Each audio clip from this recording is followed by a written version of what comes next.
Hey, Gateway Youth and Friends, it is Adam for our weekly Ask Adam Anything video series. We're going to hop right into the question. First question we have this week. It's a really good one. There's a lot of stuff built into this question that's a little political, and I'm going to avoid the political nature of the question and try just to look at what Scripture has to say. And the question is, should Christians care about climate change? So this is a really loaded, let's call it a very American question, American Christian question. And so just to kind of give a quick overview, there's a wide spectrum of belief about what climate change is or is not. My goal is not to argue which position is the correct position as far as how we interpret this, but it goes from everything from humans are a blight on all of nature and we need to get rid of them to there is nothing that humans can do to nature that matters, and so do whatever you want. And those are the far ends of the spectrum, and most people fall somewhere in the middle. But regardless of where you land on that, if you want to talk about where you land in that position, I'd love to have a one-on-one conversation with you anytime. But for our purposes today, what does God have to say about our responsibility as humans to creation? And therefore, how can that guide you as a principle or foundation when you deal with these questions politically or personally, economically, about climate change or whatever that might mean? And so from the very beginning, Genesis chapter 1, we see that God has created all that we see, that God is sovereign over all of creation. So God has a say, obviously. He is the creator of nature, and we have to acknowledge or submit ourselves to what God has said about things when it comes to the creation, the world we look at. And God, in his creative power, he brought forth Adam and Eve as co-equal image bearers of God to have dominion, as Scripture says, dominion or rule over the rest of creation. That humanity is the pinnacle of God's creation, is the only image bearer that God made, and they have a unique responsibility to one. They are in charge of the gift that God has given, and they are also called to take care of what God has given them. Just like you would give a gift or give responsibility to something you care about to someone, you have an expectation. Like if you lent your favorite video game to your friend, you would not expect them to break it before they sent it back. You would hope that they would take care of that which is yours ultimately. And so we see in the very beginning, God has created earth and all of creation and given it to humanity to take care of, to be in control of, to be responsible for. And the very first job, if you want to think of it that way, is that Adam was a gardener. That God gave him the garden to take care of. He didn't give Adam the garden to strip mine and burn to the ground, but to take care of. And so we would say, as a starting principle, I have a responsibility to creation, that which is within the domain of my control, to be good to it, to take care of it, to be responsible for it. And you just to think of it very simply, as an analogy, you can tell when you look at someone's yard, the people who take seriously taking care of their yard and the people who are irresponsible. And typically, I would argue that someone whose yard is totally trashed and full of dead grass and weeds is someone who, in general, is not a very responsible person. And this is a general statement. I'm not lumping all people into this, but you'd say you can look at someone whose yard is a total mess and say that person has other issues, versus someone who has a healthy and well taken care of yard and garden. You'd say that person is a responsible, caring person. In the same way, we have to look at how we take care of the earth.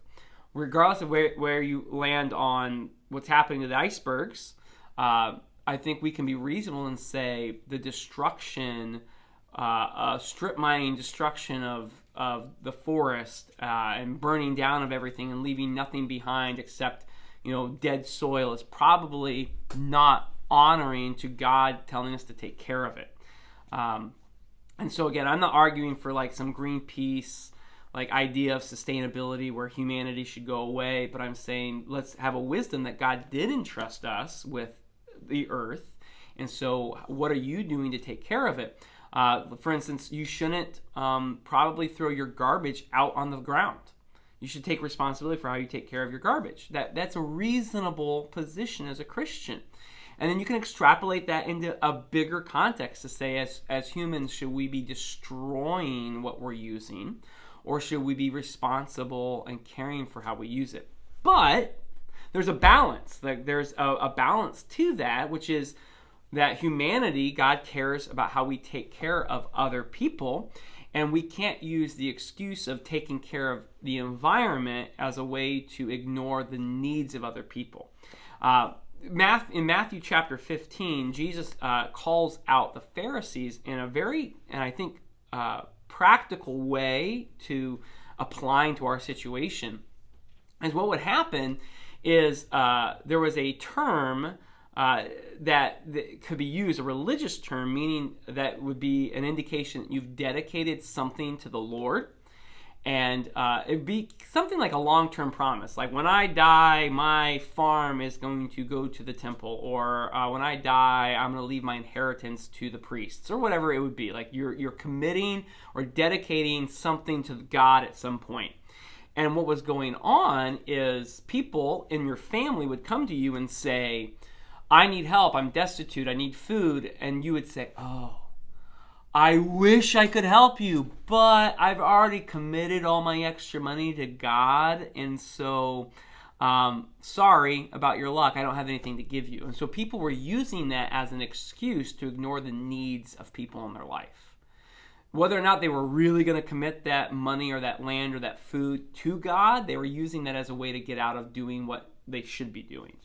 And so in the same way, how we deal with climate change or the environment has to take into our equation the needs of people. You can't say to someone who has no shelter and needs a home to protect them from the elements, you can't say, well, it would be wrong for me to cut down this tree because trees are important, so I hope you are okay sleeping out on the ground with nothing to cover you. And that's a very simplistic example, but I think you can see how we can apply that in a broad sense to say the needs of people does not justify our ignoring their needs. We can't justify that by saying, well, I'm supposed to take care of the environment, and so I'm really sorry that you're starving, that you have no shelter, that there's no medicine available for you because I want to allow us to produce the medication or whatever it might be to help you out because, well, the environment. That is, Jesus, I would argue from Matthew 15 would say that's not what God intended at all. You're abusing one thing that God has said to ignore the greater thing God has said is to take care of people.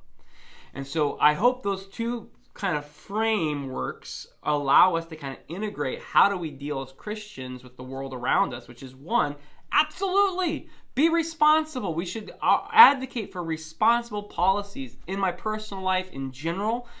But I also have to take into account that there's a lot of things that people, or let's say activists, would want us to stop doing or do instead that would have direct human impact.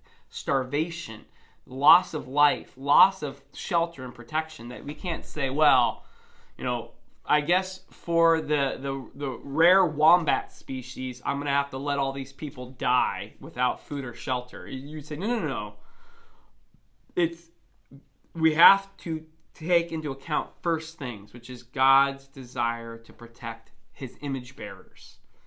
And we need to be wise in how we use the environment to do so. But humanity always takes precedence. And if I have to cut down a tree to help you, then I cut down that tree.